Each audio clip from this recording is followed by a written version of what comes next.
விஜய் அரசியலுக்கு வந்த பிறகு அஜித்துக்கு இந்த விருது கொடுத்துருக்கிறது வந்து ரெண்டு பேர்ல ட்ரிகர் பண்ணுறதுக்கான ஒரு காரணம் அப்படின்ற சொல்லி பேசிகள் போது இதை நீங்கள் எப்படி சார்? அது அப்படி தான் இருக்குன்னு எனக்கு தோணுது.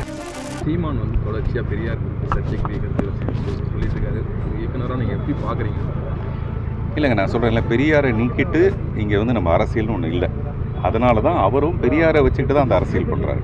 அது ப்ளஸ்ஸா மைனஸாங்கிறது வேறு விஷயம். இப்போவும் நம்ம அரசியல் பண்ணுறதுக்கு பெரியார் தேவைப்படுறாரு இல்லைங்களா? அப்போ அவர் எவ்வளோ பெரிய பெரியார், அவ்வளோதான் சார். இப்போ இந்த சாட்டை ஜனநாயகம் படுற சாட்டை எடுத்திருக்காரு. அவரோட ரசிகர் வந்து அடுத்த எம்ஜிஆர், திமுகவை எதிர்க்க வரும் அடுத்த எம்ஜிஆர்னு சொல்லிட்டு விஜய் சொல்லியிருக்காங்க. இதை நீங்கள் ஒரு இயக்குனராக எப்படி பாருங்க? எம்ஜிஆருக்கு ஒப்பிட்டு பேசுகிறாங்க, விஜய் ஒரு எம்ஜிஆராக பார்க்குறாங்க. இவங்களோட பார்வை எப்படி இருக்கு? இல்லை, எப்போவுமே நம்ம வந்து ஏதாவது ஒரு எக்ஸாம்பிள் வச்சுக்கோம்.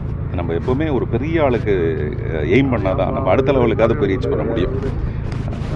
முதல்ல ரஜினிகாந்த் வந்த புதுசில் அவர் என்ன சொல்லியிருக்காருன்னா, அவர் அப்புறம் தெரியாமல் சொல்லிட்டேன்னு சொல்லிட்டாரு. நீங்கள் வந்து சிவாஜியாக நடிக்கணும்னு ஆசைப்படுங்க, அப்போ தான் அட்லீஸ்ட் ஜெய்சங்கராவது ஆக முடியும்ட்டு.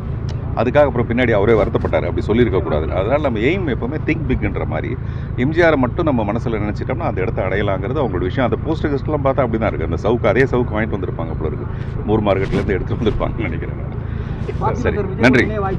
விஜய் இல்லைங்க, அதை நான் கிளியராக சொல்லியிருக்கேன். நான் யாரோடும் இணைஞ்சு பணியாற்ற மாட்டேன். அரசியலுங்கிறது ஒரு தனிப்பட்ட அரசியல். இப்போ எனக்குன்னு ஒரு பார்வை ஒன்று இருக்கும், அதை இப்போ சொல்கிறதுக்கான வாய்ப்பு இல்லாமல் இயக்குனர் பொது மேடையில் ஆபாசமாக பேசிட்டு அப்புறம் மன்னிப்பு கேட்குறாரு. இதை நீங்கள் ஒரு இயக்குனரை நீங்கள் எப்படி சார் பார்க்குறீங்க? மன்னிப்பு கேட்கறதுக்கு முன்னாடி இதை பேசியிருந்தோம்னு வச்சுங்க, நம்ம காரசாரமாக சுவாரஸ்யமாக பேசியிருக்கலாம். மன்னிப்பு கேட்டதுக்கப்புறம் பேசுறதுன்றது பிரயோஜனம் இல்லை. மன்னிப்புங்கிறதே ஒரு நல்ல மனித செயல் சார்.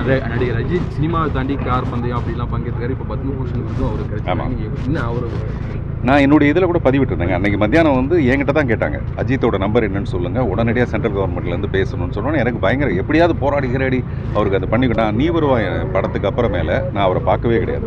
அவங்க அப்பா தவறுனப்போ நான் சந்திச்சது தான், அதுக்கப்புறம் நான் பார்க்கல.